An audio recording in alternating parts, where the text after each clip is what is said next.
Maka kembali kepada sikap dua ulama dunia yang menyikapinya cara berbeda. Ramadan Al-Buti, Syekh Ramadan Al-Buti mewakili ulama yang tegas sebagai fatwa beliau menyerukan boikot. Tapi beliau pun tetap membuat catatan, jangan membuat kerusakan. Ya cukuplah boikot tadi sebagai bentuk pemikiran agar mereka mau berpikir. Umat Islam tuh kalau diganggu ya begini, kasarnya gitu. Cuman cukup itu, cukuplah itu. Tidak dengan yang lainnya. Syekh Ramadan Al-Buti. Kemudian Syekh Ali Jufri, seorang tokoh sufi, salah satu murid kesayangan Habib Umar Al-Hafidh. Beliau menyatakan begini, aku tidak yakin dengan penghinaan mereka, kata Syekh Ali Jufri. Andai mereka tahu bagaimana hakikat Rasul, mustahil mereka menghina.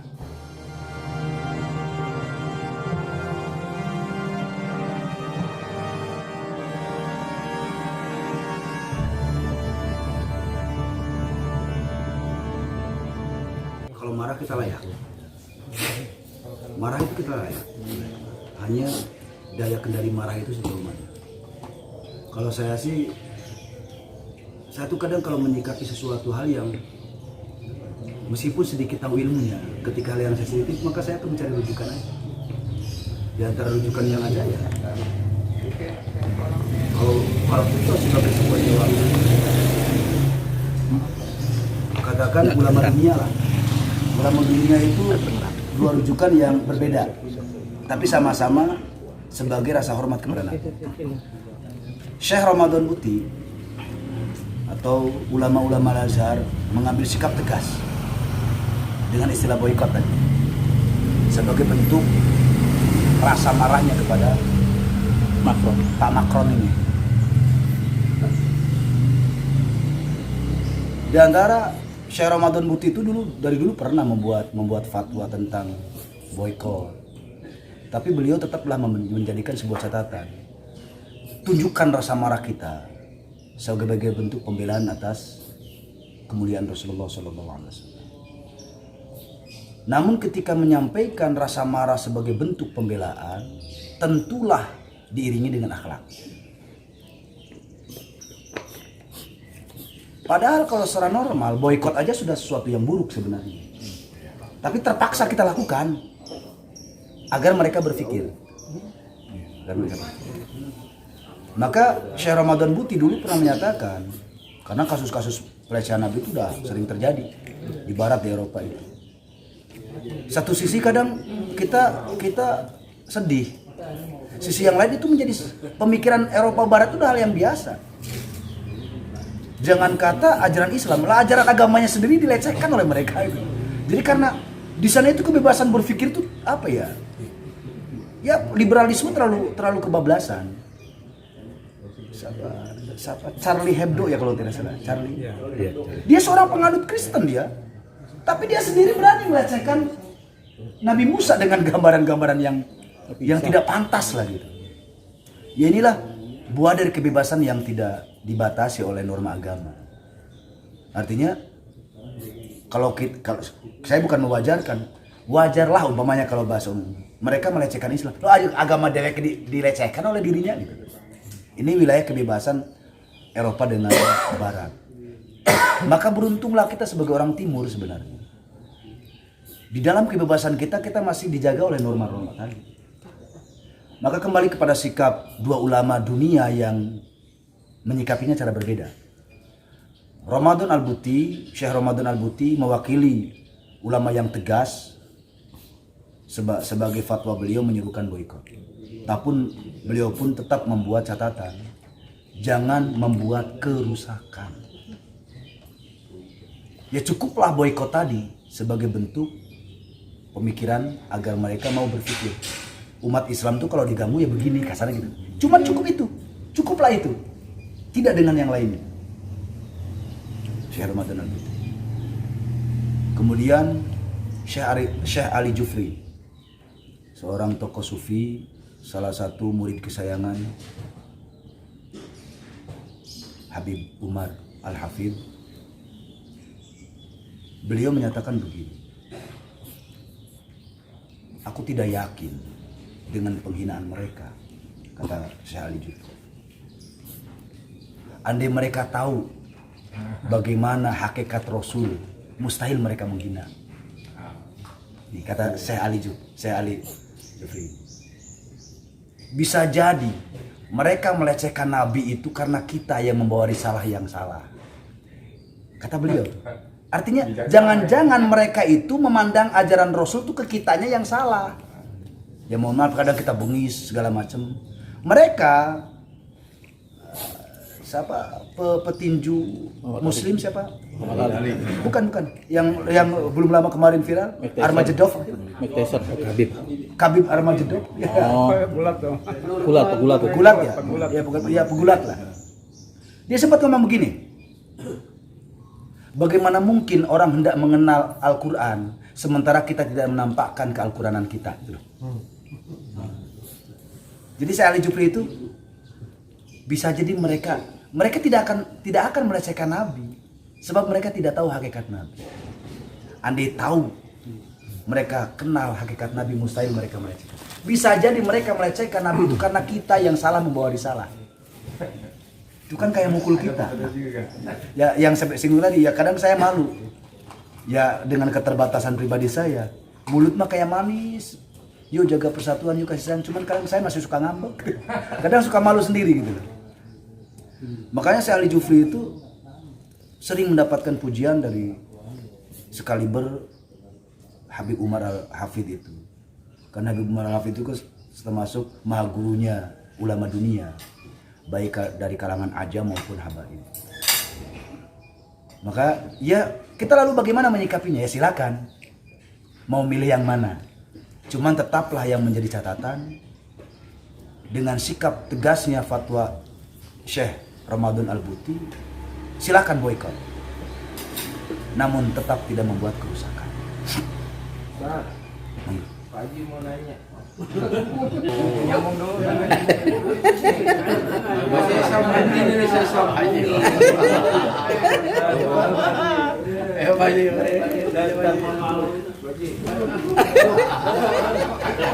Nanya ke saya nggak bisa jawab. Yang ini, yang kalau aja ya kalau marah masih marah sih.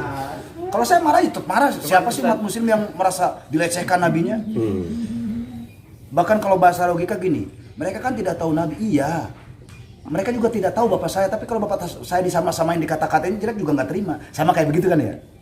Cuman tadi ada batasan-batasan tertentu. Saya sepakat seperti apa yang disampaikan Syekh Ramadan Al-Buti dengan sikap-sikap ketegasannya. Pun saya sepakat dengan Syekh Ali Jufri tadi. Jangan-jangan kita yang salah gitu. Sehingga mereka menangkap Islam ya kayak karena lihat kitanya itu yang berangasan gitu. Yang pernah saya baca ya, itu sebenarnya Prancis itu melakukan seperti itu bukan hal yang sekarang-sekarang ini. Bukan. Zaman Mahmud II, Udah pernah. itu juga pernah melakukan seperti itu. Dan itu emang karakteristik untuk orang Prancis itu emang penghinaan. Jadi bukan karena ngelihat Islamnya ya. Jadi emang karakter orangnya itu ya gini, menghina. Pelecehan itu sebenarnya ada dua ya. Karena husnudon. Kita menyikapi sesuatu hal, kalau ada orang membantah begini, lo itu Abu Lahab, Abu Jahal tahu pribadi Nabi begitu agungnya, tapi mereka tetap aja melecehkan, bisa kan begitu? Artinya saking lembutnya Syekh Ali Jufri itu, beliau tuh tidak perlulah, udah jangan-jangan kita aja yang salah. Cuma tetap beliau marah, cuman kemarahan beliau itu lebih kepada husnudonnya gitu. Saya sepakat bahwa bersikap tegas atas pelecehan itu perlu. Cuman terkadang kenapa saya pengen secara pribadi atas kebodohan ini bahwa ayo ini dua ulama besar telah mengambil sikap. Silakan yang mengambil boikot tapi dengan norma tadi. Silakan dengan mengambil sikap Syekh Ali Jufri, ya tunjukkan kita sebagai Islam yang lama. Maka kemudian saya ingat tahun 2017 atau 2016 itu sebagai gambaran sikap si Ali Jupri tadi. Dan kalau tadi bicara Prancis, udah dunia Eropa udah begitu. Dunia Eropa, dunia Barat udah biasa. Ya saya tadi bilang jangan ngata-ngatain ajaran Islam. Lo agamanya sendiri jadi sebuah permainan gitu. Salahnya sebuah kebebasan di situ. Salahnya kebebasan. Dah tahun 2016 atau 17 yang membuat saya tuh nangis kalau mendengar riwayat tadi. Sampai suatu kali di London ya, si Ali Jupri itu mendatangi. Ketika semua orang Islam menghujat si pelaku, si Ali Jupri mendatangi orang. Udah ketakutan. Karena dia pun tahu si Ali Jupri itu ulama besar, jangan-jangan mau marah-marahin. Tapi beliau dengan senyuman. Sampai orangnya heran, wahai Syekh, kok kamu mah senyum ya? Kalau bahasa kita gitu. Aku kasihan padamu. Aku berhak marah, tapi rasa sayangku padamu lebih tinggi. Kamu pasti tidak tahu bagaimana pribadi agung Rasul. Jika kamu telah menilai aku sekarang seperti ini dengan penuh senyum dan ramah atas kesalahan orang, Nabi lebih daripada saya. Begitu ya. Ketika kamu kaget atas senyumku dan keramahanku, betapa padahal aku punya hak untuk marah, maka Nabi lebih dariku. Langsung masuk Islam orangnya. Jadi ya kita menyikapi mau dengan cara kelembutan silakan, dengan cara ketegasan silakan, selama masih menjaga adab. Saya pikir tidak masalah. Silakan. Ustaz, ini nyambung dari yang Pak Haji. Mau tanya. Pak Haji yang mana? Enggak ngomong. Perasaan belum ngomong. Masih nyambung sama yang isu sekarang lagi rame, Ustaz. Iya. Marah di Indonesia kan boikot produk Prancis, Ustaz. Yang notabene itu yang air kita minum ini juga gitu. Iya. Mas Jum ini yang salah ini, Pak. Ini kan kerjanya itu orang kita. nah, Di medsos kan itu segala aqua dituang di jalanan gitu kan. Ini kita juga minum Prancis. ini fit itu induknya Prancis ini. Prancis. Kalau udah dibeli udah 5. Kita Udah terlanjur. Terlanjur. Begini, Itu Pak Haji. setiap orang ketika mengambil sikap agar tidak dianggap munafik, maka konsistenlah. Kan begitu? Saya sepakat dengan istilah boikot tadi, konsisten tidak. Konsekuensi atas konsistensi dia kayak tadi nih. Untuk saat ini lagi marahnya saya nggak bakal minum aqua karena membela kehormatan Rasul. Berarti harus konsisten dong. Bisa minum. Umpama yang mengambil sikap, saya harus boikot. Rasa marah saya atas kehormatan Nabi, maka saya tidak akan menggunakan produk-produk Prancis. Harus istiqomah. Ini ngomong berbusa-busa keluar-keluar tapi aqua diminum, fit diminum, Danon diteleg gitu ya. Terus NCB itu alat-alat elektronik banyak loh dari Prancis tuh. Copot-copotin, gelap lah rumah. Gelap semua. Umpama ini ya. Gelap semua. Jadi gini, kabar terbaru. Saya jujur aja, apa ya? Sejauh pengetahuan saya harus waspada gitu loh. Takut orang kalau marah itu setan mudah banget nyusup masalahnya. Bahkan demi sebuah kebenaran sekalipun.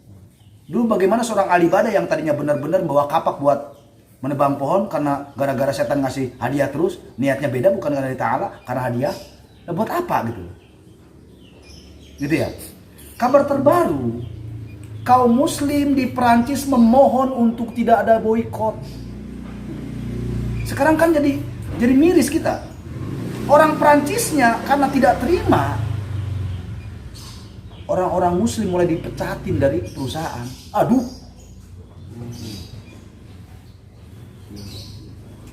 Konsistensi bagi orang yang memboikot, langsung aja deh ke pabrik aqua. Tutup aqua. Terus yang karyawannya siapa? Saudara kita.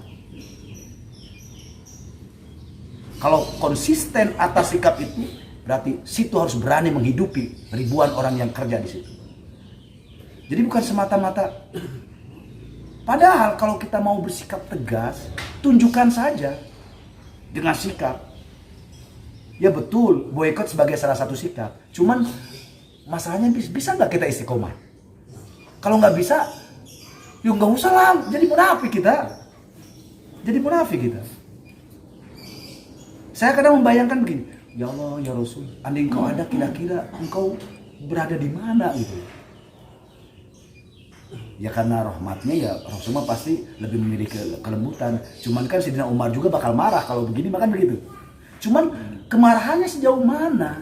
Ketika kemarahan tadi justru mafsadat bagi saudara sendiri, siap tidak kita menampung ribuan karyawan yang mayoritas muslim?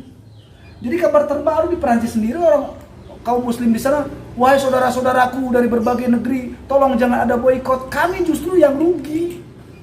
Kan yang menjadi buah balas dendam orang Perancisnya kan, wah mereka tidak bisa balas dendam ke Indonesia. Mereka tidak bisa balas dendam ke negara-negara muslim yang memboikot. Yang paling dekatnya orang muslim di negara kita nih, pecatin, kesel kan? Ini dia. Efeknya justru buruk. Ya kalaupun toh dengan cara apa ya tunjukkan aja. Kalau saya mah, karena saya tidak bisa, saya khawatir, saya tidak bisa memanage kemarahan saya. Saya kadang ketika marah aja keluar kata-kata yang nggak pantas gitu loh. Padahal saya atas nama agama kalau ngomong, cuman apa benar atas nama agama orang udah keluar caci maki, udah keluar kata fitnah gitu. Demi agama, demi agama apa? Sampai engkau menghalalkan fitnah. Demi agama apa? Sampai engkau menghalalkan caci maki. Jangan-jangan tidak demi agama, tapi demi nafsu atas kekuasaan. Agar kita tetap terjaga kehormatannya. Saya emang gak berani jadinya. Karena terlalu agung Nabi gitu loh. Semakin kita menjaga kehormatan yang makomnya tinggi, konsekuensinya lebih tinggi. Kalau saya menjaga kehormatan Pak RT mah dikit konsekuensinya. Ya paling yang menjadi polemik ya selingkungan itu doang. Tapi keagungan Rasul, ketika dibuat sebuah konflik, aduh efeknya itu dahsyat. Efeknya dahsyat karena betapa agungnya gitu. Otomatis efeknya juga agung. Masalahnya kita siap tidak dengan efek-efek tadi. Kalau logika orang awam, saya menghargai teman yang boikot produk Prancis. Tapi dia kan bilang begini, sementara, karena namanya orang marah makan sementara, gak selamanya marah. Saya tidak akan minum aqua. Tapi aku lihat tidak selamanya dia. Hanya sementara. Biar mereka tahu betapa kami marah. Nggak apa-apa. Umpama gitu ya. Umpama.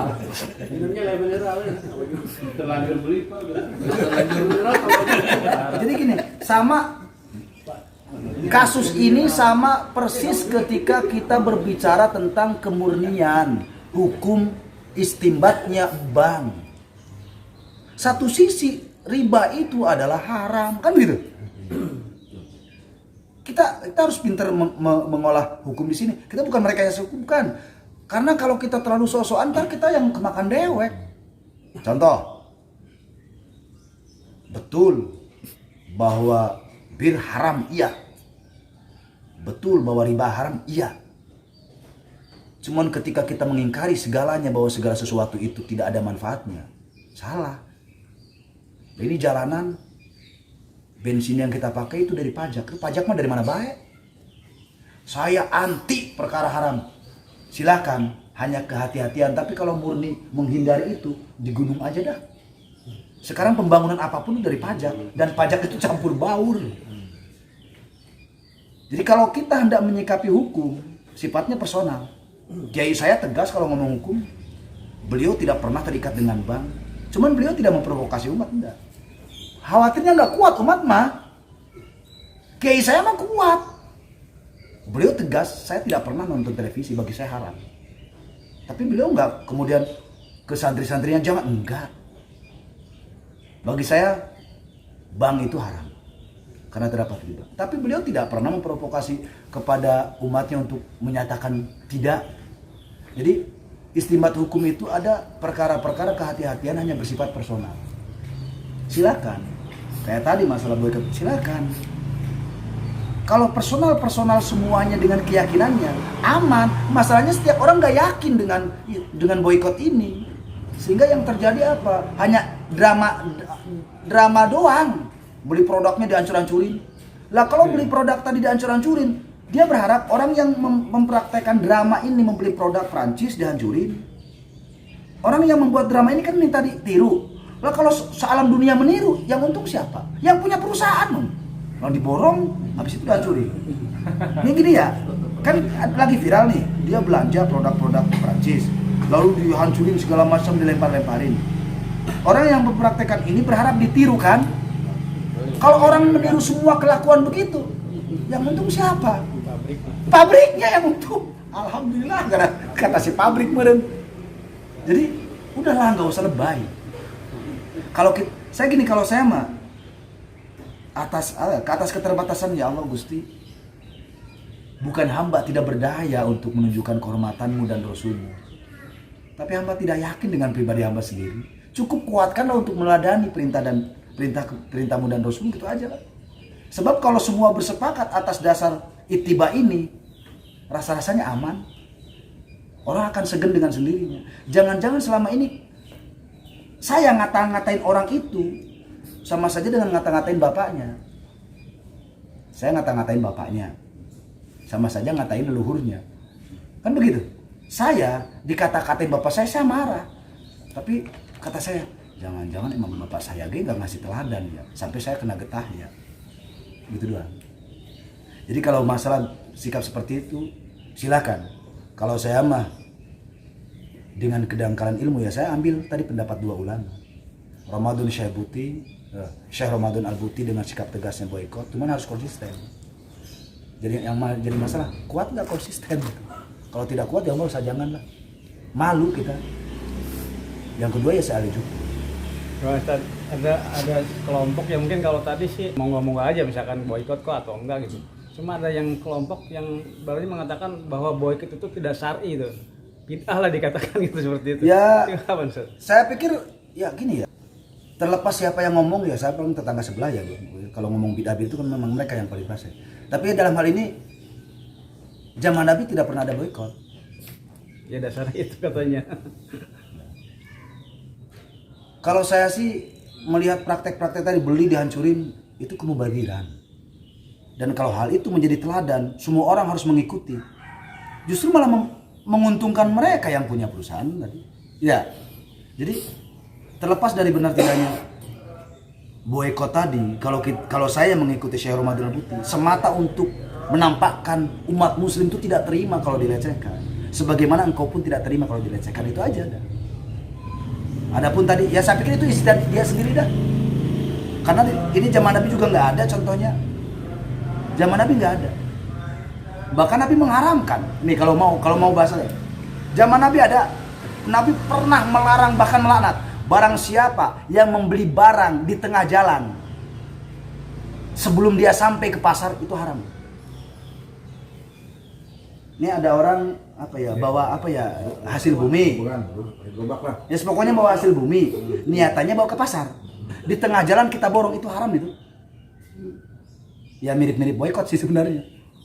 Walaupun untuk sebuah kias jauh ya. Itu Nabi melarang keras. Bawa barang untuk stok pasar. Artinya kan kalau pasar mau untuk kepentingan banyak. Di tengah jalan dicegat kita borong, itu haram itu. Kalau bahasa tengkulak gitu ya, itu haram itu. Monopoli bahasanya. Kalau bahasa dunia kan monopoli. Udah tahu minyak ini harus untuk berbagai negara adik kuasa buat gua, itu haram itu. Kalau bicara monopoli dunia itu. Zaman Nabi ada yang model begitu. Cuman saya pikir untuk bilang menyalahkan juga tidak. Saya bersepakat ketika berdasarkan kemarahan atas kemuliaan Nabi ya Syekh Ramadan Al-Buti, ya kita sepakat. Cuman tadi konsekuensinya pemboikatan tadi bisa tidak kita mengendalikan emosi. Dalam artian kita boleh marah sebagaimana marahnya Sayyidina Umar, tapi tidak pernah beliau melaknat. Beliau tidak pernah mencaci maki. Cukuplah menyatakan orangnya namanya sebagai sebuah kehormatan Nabi. Tapi Nabi juga nggak usah kan gitu. Jadi yang saya khawatirkan di sini orang-orang yang membuat pembelaannya biar ini gua pengikut Nabi nih. Yang biasa aja kali. Kalau pengikut Nabi pada pesantren kayak gitu, pada alim gitu. Umpama ini mah. Kalau bicara kehormatan Nabi mestinya para santri yang paling layak. Karena mereka berilmu, tapi enggak tuh. Kalau ini tadi bicara misalkan gini ya, si yang penghina Nabi ini Kebiasaan ini. Masih dibahas belum kelar. Belum selesai deh. Waalaikumsalam, Pak. Gigi. kalau bicara ini apa namanya pembalasan misalkan ya, yang menghina ini secara syar'i gitu ya, halal nggak darahnya? Ada yang menyatakan ulama halal darahnya. Cuman dikembalikan kepada hukum institusi. Praktek pembunuhan di zaman modern atas penghinaan terhadap Nabi itu pernah dilakukan justru oleh orang Syiah. Kita masih ingat yang namanya Salman Al-Farisi yang membuat verses satanik verses, ayat-ayat setan. Salman Rusdi. Siapakah Salman Rusdi? Salman Rusdi itu Islam. Jadi nggak jauh beda sama orang-orang Kristen Eropa tadi. Mereka kadang membuat apa ya? Terlalu bebas dalam berpikir sehingga seenaknya. Yang justru geli kan justru malah mempermainkan tadi. Satanik verses itu ayat-ayat setan. Sebenarnya kalau saya baca, kenapa sih Salman Rusdi ini sampai berani? Sebenarnya dia tuh niatnya baik. Cuman caranya aja yang kurang ajar kalau bahasa kita. Dia menggugat di Libanon apa mana sih? Dia menggugat institusi pemerintahan di setempat tadi selalu saja untuk menekan orang-orang miskin atas nama agama. Dia tuh sebenarnya cuman kebablasan menyatakan bahwa ayat-ayat Allah yang dalam Al-Quran itu adalah sebuah tipuan, sebuah tipu daya saja untuk merekayasa agar kaum lemah tunduk padanya. Nah, itu kan niatnya benar, tapi caranya model begini ya sama aja bohong. Mungkin semangatnya terlalu tinggi tapi konyol. Niatnya benar, dia menggugat karena pemerintahan saat itu selalu saja untuk menekan rakyat kecil atas nama agama gitu loh. Dia tidak terima. Bahasanya kalau bahasa sekarang dia masih orang sosialis lah. Bagaimana memperjuangkan hak-hak kebersamaan manusia. Cuman tadi justru agamanya sendiri dia lecehkan. Nah, menyaksikan ini yang paling tegas mengambil sikap justru waktu itu adalah Imam Khomeini. Yang kita tahu adalah Syiah kan Iran. Pertama kali yang memberikan fatwa mati Imam Khomeini atas Salman Rusdi. Waktu itu dunia barat dan Eropa telat memberikan, kalau sejarah Salman Rusdi tadi ya, ingin melindungi sebenarnya. Karena di sana itu sudah terbiasa, kebebasan berpikir sudah terbiasa. Bahasa mereka itu kebebasan adalah hak setiap manusia yang dilindungi undang-undang.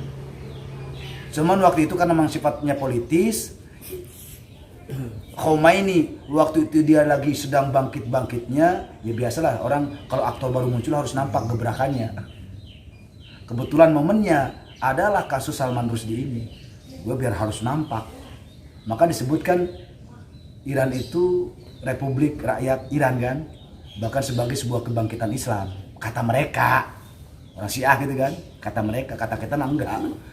Jadi waktu itu justru yang meredam ulama-ulama Sunni. Jangan terburu untuk menjatuhkan vonis.